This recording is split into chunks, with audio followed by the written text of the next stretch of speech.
apakah bisa menjamin setelah kelahiran ini kita lahir di alam yang tinggi? Ya, meskipun engkau bilang, oh saya praktek tantra, puri, sebelum mati homa dulu, ya. Tapi apakah kita nggak pernah melanggar sumpah tantra? Atau sumpah-sumpah bodhisattva kita? Atau sumpah-sumpah patimoksa kita? Lalu apakah kita masih ya macam-macam kan? Nah, lalu apakah itu semua bisa? Atau gini dah, semua aman. Semua aman. Tahu-taunya sebelum mati kan karena oyong kan ya, kanker kan, sakit tuh oyong kan, pikiran kemana-mana toh. Tahu-taunya kita mikir hal-hal yang membuat kita sedih, berderai-derai, dan pikiran kita nggak bisa kontrol, dan pikiran kita masuk ke kondisi itu. Semua hal positif jadi tak berguna, tahu-taunya mati itu. Jadi dia mati dengan state pikiran yang tidak positif, ya sudah bubar lah. Jadi bukan saya tidak takut-takutin, tapi saya bilang kita lebih mudah jatuh ke alam rendah daripada lahir jadi alam manusia. Jadi ibarat kita menggelinding batu besar ada di tengah-tengah bukit. Kemiringannya itu 45 derajat, 30 derajat, 60 derajat. Mudah menggelinding, mudah menimpa kita. Lalu kalau kita tidak benar-benar peras tenaga kita untuk maju terus, maka kita akan dengan sangat mudah menggelinding, membawa kita ke bawah. Buktinya, kok bisa? Loh ya, kita tuh kan dengan mudah bikin karma buruk daripada bikin karma baik, ya toh? Waktu kecil, kita mancing berapa ekor ikan, coba. Makan berapa ekor kepiting, coba. Ayo. Nyuri berapa biji mangga tetangga. Yes, any kind lah. Itu kan yang kita ingat. Di kehidupan lampau kan kita nggak ingat. Dan sebelum mati kalau ini kita nggak purif, chanhui, maka itu nanti ingat. Jadi Lao Tai Po ini beruntung, sebelum dah tua begini masih ingat praktek dharma, masih ingat bikin PR, latih terus supaya karmanya kokoh, karmanya berat, kuat, pejal, keras karma baiknya ini. Jadi jika misalnya sakit pikun gitu ya, pikun, sakit kanker segala macam sih enggak, ada pikun itu masih menolong. Ya kalau makanya sebenarnya memang sedikit beruntung sih kita ya, masih ada praktek-praktek yang baik gitu kan ya. Tetapi kan siapa tahu apakah mati mulus, yang tidak mungkin toh? Tidak mungkin. Kan kita bilang, oh besok mati, kita praktek merenungkan topik kematian, pasti kita berpikir, oh aku mati dengan mulus. Ini kan tidak mungkin. Buktinya itu banyak itu. Mati tidak mulus. Sudah berderai-derai di ranjang sebulan tak mati-mati. Tiap hari makan morfin tak mati-mati. Nah itu repot tuh kan. Yo, uang dari mana? Kalau kau kere, paham nggak? Bahwa coba tanya pada diri kita, when woman terjadi, saya besok mati masuk naik kemana? Ya kalau kita tidak berupaya dari sekarang, ya kita tidak bisa lahir di alam yang baik. Nah, ini loh dia bilang yang tadi 4 hal tadi, bangkitin pemahaman, bangkitin tentang pemahaman agar terlahir sebagai memanfaatkan praktek dharma sekarang juga, membuat kamu spontan. Ya kan? Paham nggak? Nah nanti bahas karma, beda lagi cerita, lebih mengerikan. Dalam setiap hari itu berapa karma yang kita bikin, berapa positif. Kita tuh sebenarnya nggak takut karma hitam ya. Kita tuh lebih takut karma abu-abu, karma netral. Karena itu akan berubah menjadi negatif. Dan karma netral itu jauh lebih banyak persentasenya mencakup sampai 80-90 daripada karma negatif yang kita bikin.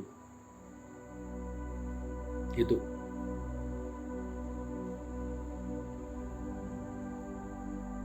Nah, begitu ceritanya. Jadi hari ini harus bisa menggugah kita, membangunkan kita tentang potensi yang kita punya tidak panjang. Punya ya luar biasa. Kita bukan orang yang buruk, malang, menderita, yang inferior, bukan. Kita punya potensi yang luar biasa. Tapi nggak lama ya. Expirednya pendek loh. Kalau kita nggak segera memanfaatkannya, maka bisa repot loh. Nah, itu kira-kira seperti itu. Nah, itu harusnya dipikirkan, direnungkan tiap hari. Itu tuh yang orang-orang yang serius mencurahkan dirinya pada praktek dharma. Yaitu orang-orang yang berjubah begini, kan mencurahkan hidupnya kayak si orang-orang yang pakai jubah lah itu. Pentingnya memahami topik ini. Karena ini adalah fondasi dasarmu. Kalau kita tidak tidak berusaha mempraktek, memeras potensi kelahiran manusia yang berharga ini, terus mau apa lagi? Kalau si yang lain kan masih kayak apa? Berumah tangga. Saya punya alasan Cosengli buka toko bentar lagi mau lebaran. Tapi ini kan nggak ada alasan lebaran.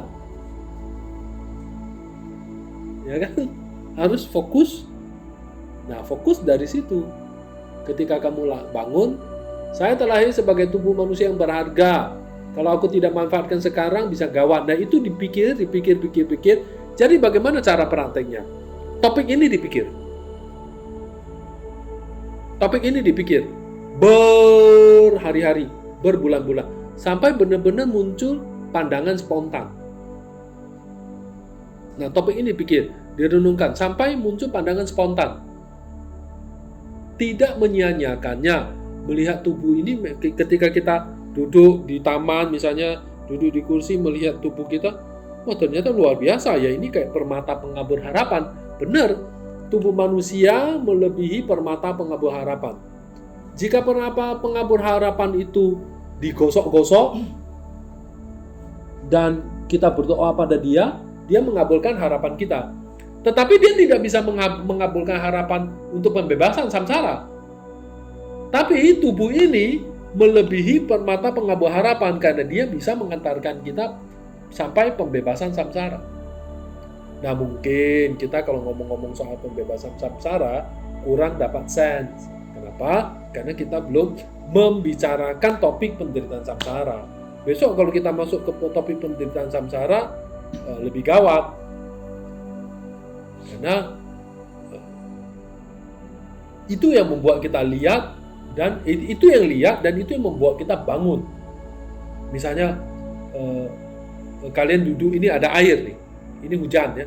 Air netes, terus air ngalir tempat dudukmu basah. Kan spontan bangun toh, spontan pindah toh. Ah ya, kurang lebih begitu. Jadi spontan pindah. Itu kan penderitaan, nggak mau kan? Pindah, nah, begitu. Nah, kurang lebih seperti itu. Nah, jadi ceritanya seperti itu. Kan air ngalir basah kan pasti spontan pindah toh. Nah, ya itu. Nah, itu penderitaan samsara spontan mau keluar, ya itu spontan itu. Jadi kurang lebih seperti itu. Nah, itu yang kita renungkan. Nah, mari kita renungkan, pikir baik-baik. Aku kalau tidak memanfaatkan potensi ini ya, apa gunanya saya hidup jadi manusia? Ini ada cerita. Ketika gara-gara itu tuh tadi saya ingat. Ini ada menarik ini. Nggak tahu, ingat nggak kau ya? Dulu awal tahun 2000, tahun 99 itu saya sering ngajar di ngajar itu ada topik tentang makan nasi. Jadi kita makan nasi sepiring itu bermanfaat. Ketika kita makan, kita bilang, semoga saya makan nasi ini sepiring, memberi manfaatku, membuat aku hidup sehari. Ya, aku makan nasi sepiring ini, membuat aku hidup sehari ya.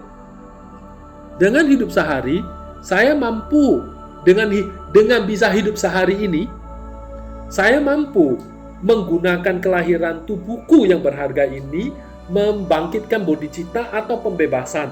Maka siapapun yang terlibat dalam menyediakan makanan ini memperoleh kebajikan luar biasa. Nangkep? Ini terjadi jika orang yang makan, si orang yang makan ini benar-benar dia menyatakan tekad seperti itu dan dia melatihnya. Dulu saya mengajarkan doa-doa seperti itu. Ingat, di Dago dulu kan ya. Jadi siapapun yang memberi, jadi saya terlahir sebagai tubuh manusia yang berharga. Saya makan nasi sepiring ini. Dengan bisa makan nasi sepiring ini, biasanya sarapan pagi sih lebih make sense. Kalau sarapan pagi itu kan lapar terus bisa bertahan sampai siang, itu lebih make sense. Kalau makan siang itu nggak begitu. Sarapan pagi biasanya kita ngomong. Dengan makan nasi sepiring, aku bisa hidup sehari. Dengan bisa hidup sehari, saya bisa menggunakan tubuh manusia yang berharga ini, membangkitkan batin bodhicitta, membebaskan penderitaan semua makhluk, memberikan kebahagiaan kepada semua makhluk. Semoga semua orang yang terlibat dalam tersedianya nasi sepiring ini, dari nasi sepiring tersedia dari siapa? Ya tukang masak, ya petani, ya tukang angkut, ya supir truk, sapinya, siapa lagi? Pabrik pupuknya yang di Tangerang, Jokowi yang memberi tanda tangan keputusan. Pokoknya terlibatlah, langsung maupun tidak langsung, memperoleh manfaat pembebasan samsara. Kan ceritanya begitu. Nah, itu doa terus makan. Gara-gara itu jadi. Jadi begitu. Jadi akhirnya kan jadi titik tumpunya. Misalnya kalau kita mau loncat dari sini ke sana, misalnya ada sungai, kita nyebrang sungai, tengah ada batu kan kita loncat ke tengah batu terus loncat ke sana. Nah, tengah itu kan titik tumpu itu kan. Nah, ini adalah kelahiran tubuh manusia yang berharga. Penting, sangat penting. Jadi, karena sangat penting, maka jagalah kesehatan, jangan sembarangan. Jangan sembarang makan dan jangan sembarang tak makan. Jangan begadang. Jangan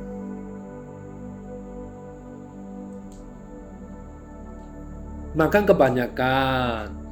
Jangan gemuk-gemuk. Nanti kayak itu komplikasi.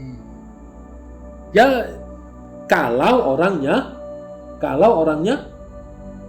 benar-benar paham. Benar-benar paham. Kalau orangnya benar-benar paham dan topik ini sangat menggigit. Karena dia membutuhkan topik ini untuk mencapai pembebasan. Coba kita lihat ya. Sebelum kita bicara tentang topik yang lain, kita hanya bicara tentang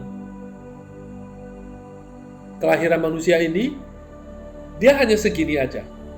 Tapi kita bicara sampai penolakan samsara dan bodhicitta, yang kecil ini menjadi sangat besar, toh? Iya kan? Topik kelahiran manusia ini kan topiknya biasa aja nih. Kalau kita bahas topik ini saja. Tapi ketika kita bahas topik sampai ke ujung pembebasan samsara dan pembangkitan bodhicitta, topik yang kecil ini menjadi potensi besar, toh? Menjadi begitu sangat penting bahkan. Nah, itu hebatnya Lamrim. Itu kayak obat nyamuk, spiral. Setiap putar makin luas, titiknya akan makin luas dan makin penting. Kalau dia sendiri gitu aja. Tapi kalau dia mampu mengkaitkan dengan topik-topik lain, dia sendiri jadi diperkaya. Itu hebatnya Lamrim. Nah, jadi ceritanya seperti itu. Ketika kita ingin mencapai pembebasan samsara dan membagikan bodhicitta, kita harus makin fokus pada topik yang sederhana ini, kelahiran tubuh manusia yang berharga ini. Karena tanpa tubuh ini, kita tidak bisa meraih pembebasan samsara, tidak bisa melatih bodhicitta. Jadi topik ini menjadi potensi, fondasi. Nah, itu. Nah, nanti kita bahas yang lain. Kurang lebih seperti itu.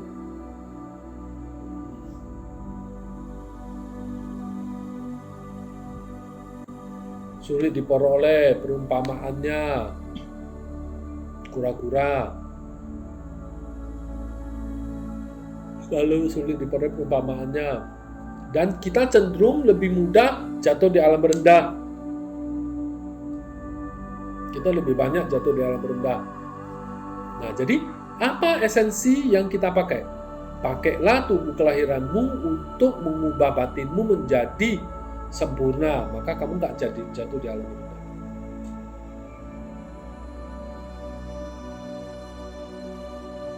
Ya, kita meditasi, merecall semua topik yang kita dengar hari ini, lalu kita simpulkan, kita mantapkan, lalu kita bayangkan guru spiritual ada di kepala kita, memancarkan sinar kuning putih, memberkahi batin kita sehingga batin kita meraih realisasi. Tinggal selangkah lagi kita mencapai realisasi sempurna atas topik ini.